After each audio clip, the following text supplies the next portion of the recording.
For the GMs that got top 10 picks in this year's draft lottery, the goal is to come out with a player that's going to turn out as a number 1 or 2 option on both ends of the floor. But as we know, a lot of the times, teams don't get that lucky. We know about the iconic busts like Kwame Brown and Adam Morrison, Darko Milicic. Today I got the new wave of guys from the last 5 seasons who've just failed miserably to become what their GMs expected them to be. For these busts, we're going from 2013 until now, and also to qualify this list, you have to be a top 10 pick. Dragan Bender.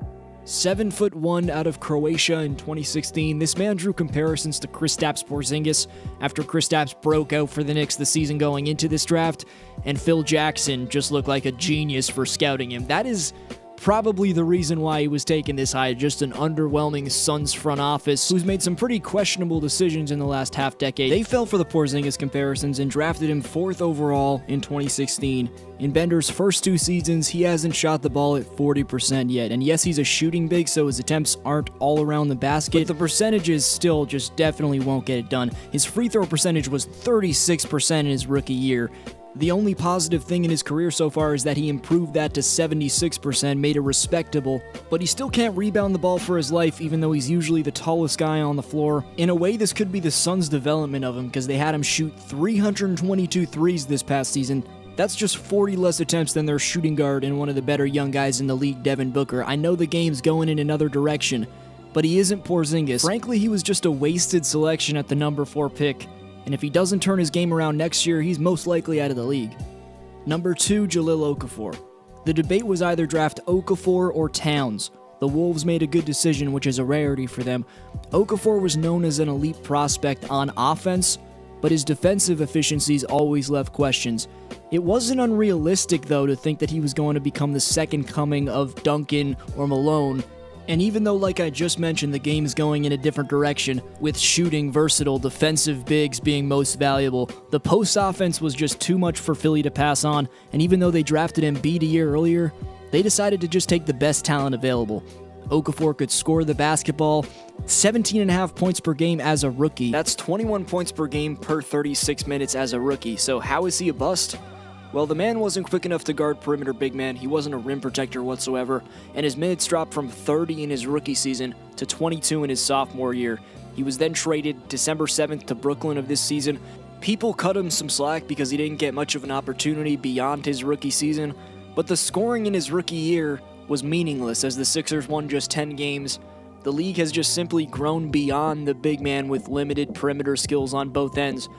The Sixers had a chance to add to their core for the future with this pick. This was definitely the place where they were supposed to draft the 3rd star to Embiid and Simmons.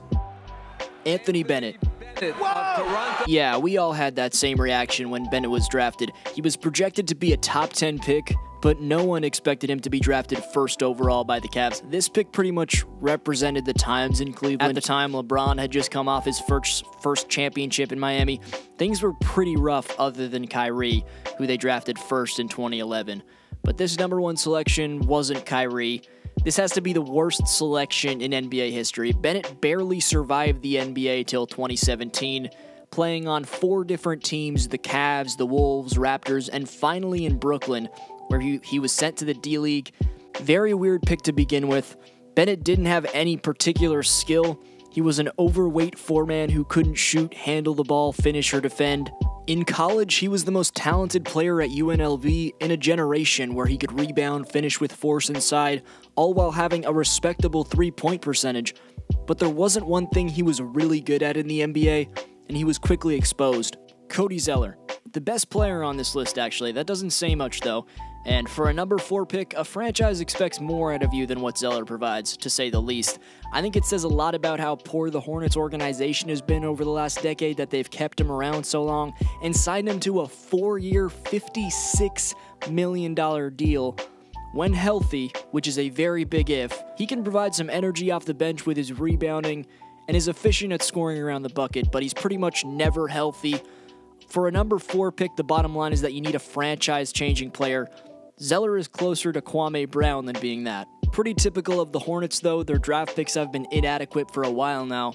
Nick Stauskas. All guys above him in his draft class have found roles in this league. Stauskas, though, He's been on 3 different teams in 4 years. Like Dragon Bender, he hasn't shot 40% from the field in a season. Like Jahlil Okafor, he's an offensively driven type player who can't defend at the NBA level. Best thing that's happened in his career has been the nickname Sauce Castillo he was given for a very odd reason. It's really not even worth mentioning how he received the name. This pick by the Kings was driven by owner Vivek Ranadive, which is fairly normal for an owner to have an influence on that kind of thing, but there is actual video of Vivek overriding the Kings front office after some others thought they should go elsewhere with the selection. Here's the clip. Defensively is where I think the Kings could really improve next season. So I think Payton is a better defender and would be a much better fit in terms of improving on the defensive end of the ball. Stauskas. Okay, Stauskas. They're calling out. The Kings select Nick Stauskas. Nick, you're in the war room with the crew. This is Vivek, and we just want to give you a California welcome. So we're going to say 1, 2, 3, and we're all going to shout, Nick rocks, okay? Bruh. You ready? Bruh. Okay, 1, 2, 3. Nick rocks! So as you learn, just because some teams got lucky and received high picks in this year's draft lottery, doesn't mean at all they'll select their next franchise player or anything close to that. It's really about doing the homework with scouting and interviews, picking which type of player fits best with your organization, because as we know, sometimes the best picks don't come in the top 10. Thanks for watching.